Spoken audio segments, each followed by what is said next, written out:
Hello সবাইকে। এখানে আমি ফিশ ফ্রাই বানিয়েছি। দেখতে খুব ইয়ামি লাগছে না?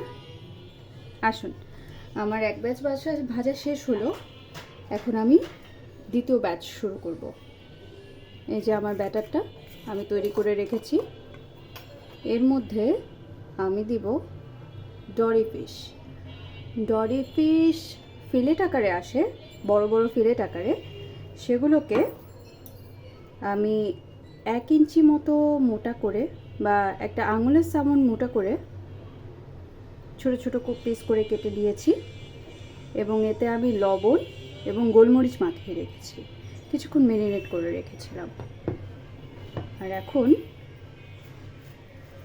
এগুলোকে আমি এই ব্যাটারের মধ্যে ডুবিয়ে দিয়ে দিব গরম তেলের মধ্যে।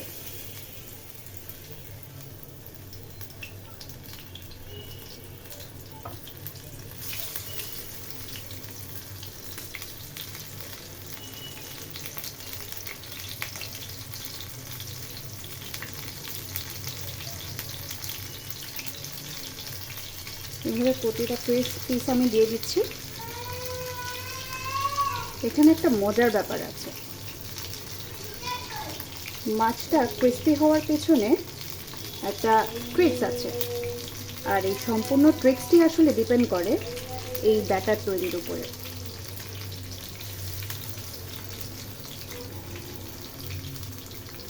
এই ব্যাটারটা কী দিয়ে বানানো আপনারা যদি জানতে চান তাহলে অবশ্যই আমাকে কমেন্ট করে জানাবেন। আমি এই ব্যাটার তৈরির সময় ভিডিও করে আপনাদের সাথে শেয়ার করব।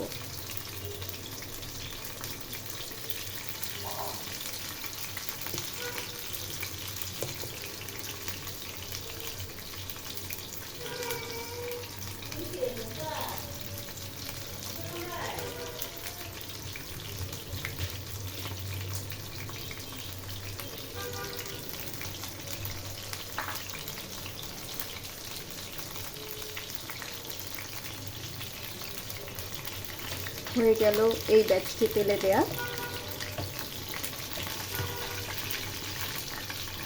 মাছের মধ্যে যে পানিটা থাকে সেটা যদি প্রপারলি ঝরানো না হয় তাহলে কিন্তু ছিটবে। তাই যতটুকু সম্ভব পানিটা ঝরিয়ে নেবেন। ম্যারিনেট করার পরে দেখবেন মাছ থেকে প্রচুর পানি বের হয়েছে।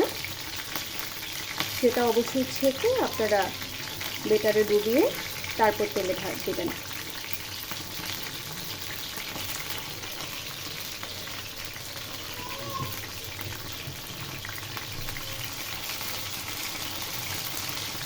দুপাশ একটু সময় নিয়ে ধৈর্য নিয়ে ভেজে নিলেই হয়ে যাবে ফিশ ফ্রাই।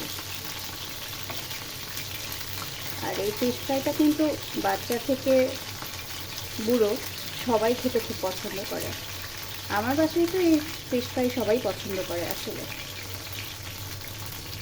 বাচ্চাদেরকে আমি ফিঙ্গার ফুড হিসেবে দিই, আর বড়দের আমি স্ন্যাক্স হিসেবে দিই।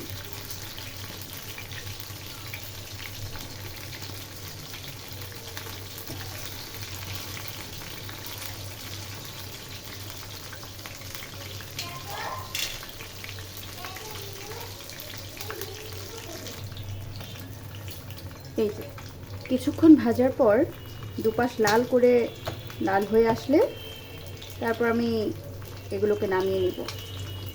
নামানোর সময় তেলটা যতটা সম্ভব ঝরিয়ে নেবে, আর যে পাত্রের মধ্যে ঢালবেন বা সার্ভ করবেন সেই পাত্রতে দুটো টিস্যু পেতে নেবেন। তাহলে তেলগুলো শুষে নেবে, এক্সট্রা তেলগুলো আর থাকবে না। আমরা যারা ভাজা পোড়া তেলের ভয়ে খাই না তারা এই টিপসটা ফলো করতে পারেন।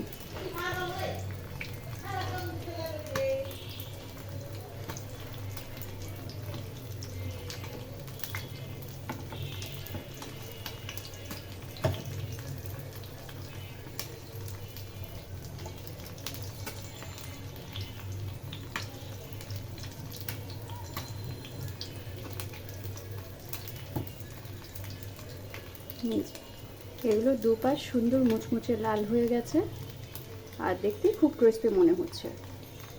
এগুলোকে আমি তুলে নিলাম। যেগুলো একটু মোটা সেগুলোকে আর মিনিট খানেক ভাজবো।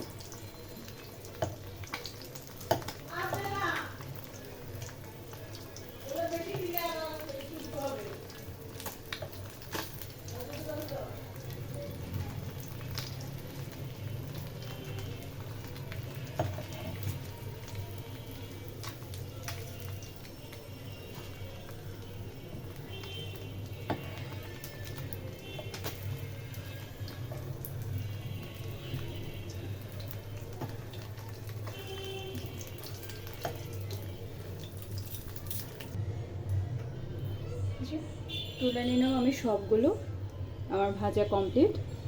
এবং দেখুন ক্রিস্পি গোল্ডেন ফিশ ফ্রাইস, খুবই স্বাস্থ্যকর এবং খুবই মজাদার। আপনারাও বাসায় বানিয়ে দেখবেন এবং আমাদের সাথে শেয়ার করবেন কমেন্ট বক্সে। ধন্যবাদ, ভালো থাকবেন।